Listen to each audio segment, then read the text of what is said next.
I slept on the top bunk, and there was someone that would come around and they would sexually molest me. And I remember just trying to pretend it away, like I'm asleep, it's not going to happen to me tonight. And so I'm just going to hope that it doesn't happen. But it would happen over and over again. And that was one of those things that Jesus walked me through in reference to my challenges with abandonment issues, with loneliness, with fear, with isolation, and helping me realize that, when there was a family gathering, I wanted to go into the kitchen because I didn't want to be close to people. And then, so God began to work on healing some of those issues in my life and identifying them and then bringing healing about them. I felt Jesus speaking to me and saying, hey, I want you to write out your story about when you were at the residential school back in Northwest River, Labrador. And I'm like, why? I've forgiven those people. It's like 40 years behind me. And what was so interesting about Jesus' response was, he said, yes, you've forgiven them, but you haven't allowed me to heal you. Yeah.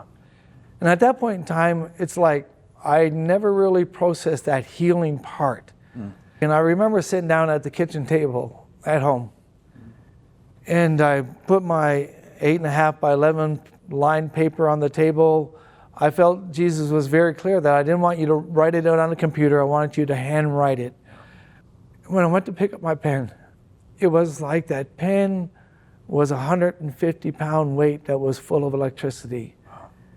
And I experienced pain like I'd never experienced before. It just shot through my body and I couldn't write. I just had to lay the pen down, not touch it, and get up and walk away.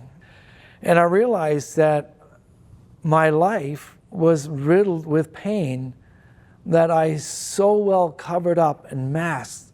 And one of those ways I masked that pain was just staying busy. Doing a lot of good things that looked great on the outside, but on the inside it was just covering up and pushing down this pain that Jesus wanted to set me free from. And so I went to my Celebrate Recovery leadership team, and I shared with them on a Celebrate Recovery night, this is the journey that Jesus has taken me on. I can't do this alone. I need your support. I need your encouragement. I need your prayers most of all. It took me a year to write out my story, and when I was able to lay down my pen at the end of it and take my story and put it in my filing cabinet and file it, it was like I just had this new sense of life within me. Yeah. As I'm writing out my story, I got this picture of these strings that have been attached to my life over the years that have been controlling and manipulating me. Yeah. And a part of that healing journey was seeing those strings cut. Wow. And so there was like different areas of my life that I began to find freedom. Yeah. I remember as well the principal that was part of the high school at that point in time, which also was a part of that abuse that I experienced. I don't fully know for sure what happened to him, but I did hear that things didn't unfold in his life well. And I remember hearing that, and my heart went out to him, even though he was one of my abusers. Eternity lays at the doorway of everybody's life. And that was my biggest concern. I'm thankful that God gave me the grace to forgive. Yeah. I'm thankful that He walks me through places of healing and wholeness. But there's still that ache in the heart of where's people going to spend eternity? Yeah. Yeah. Because it's real. Yeah. Yeah. And that really captivated my heart and my mind. God has given me a mission in life to see souls, see lives liberated through an ongoing, growing relationship with Jesus Christ, starting with mine. Yeah. And to me, that's the most important thing, in this journey that Jesus has taken me on. And I'm so thankful that in the inner city of Edmonton and working with the people on the street and the people that come from the residential school that have struggled dealing with their pain, that I'm able to share my story and help them understand there is someone that heals, and his name is Jesus. Yeah, Roland, thank you for sharing. Thank you for sharing, because there's healing, as you said, healing that has come in your life as a result of Jesus and what he has done in your life. And I remember, Roland, in your story that there's a moment where you had a vision of Jesus, where as you were working through just that journey of trying to keep that buried, as that came out through addiction in different way, and as you then came to this point where you were like, no, I can't do life on my own. I need Jesus. How did he appear to you in and through that vision? Well, I went to Celebrate Recovery not because I had any issues. I actually didn't think of myself having any issues whatsoever. I went with a friend of mine who was going, and I wanted to spend time hanging out with them, so I thought I could go to Celebrate Recovery. And I remember with the third night in, I was sitting near the front, and I had this vision of Jesus walking over to me.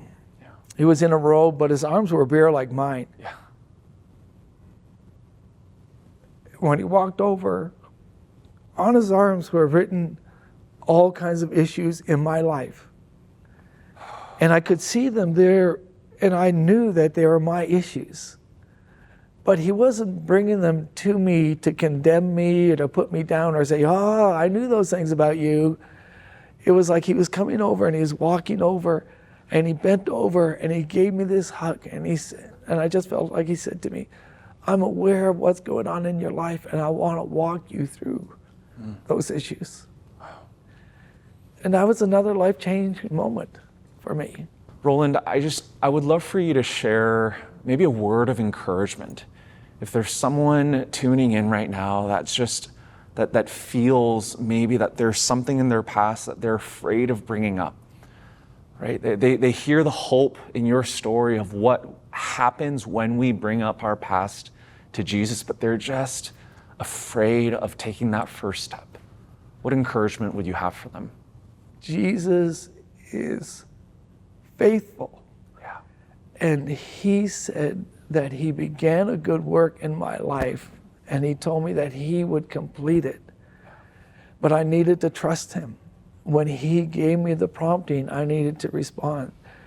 You may find yourself in that place where you're wondering, where you're struggling, where you have trouble sleeping at night because you're so burdened with some of the things of the past. It may be something that has been done to you, but it may be something that you've done to others. Jesus is well aware. And so it's not like I was telling him something he didn't know, but I was telling him something so that he can impart into me. I can give up something so that he gives me his life and his love. And that's what I want to encourage you. Jesus is faithful. He's been faithful to me, and if he can do it for me, he can do it for you. When I'm speaking to my Indigenous brothers and sisters, I come from an Inuit background. When I'm speaking to my Indigenous brothers and sisters downtown, I'm reminding them, and it's so important. We speak about our Creator. We speak about God a lot. But as one of my friends told me years ago, if you leave Jesus out of the equation, you left the healer out of the equation. You've left the sanctifier. You left the one who is able to provide salvation. You may have connection with God. You may have connection with the Creator.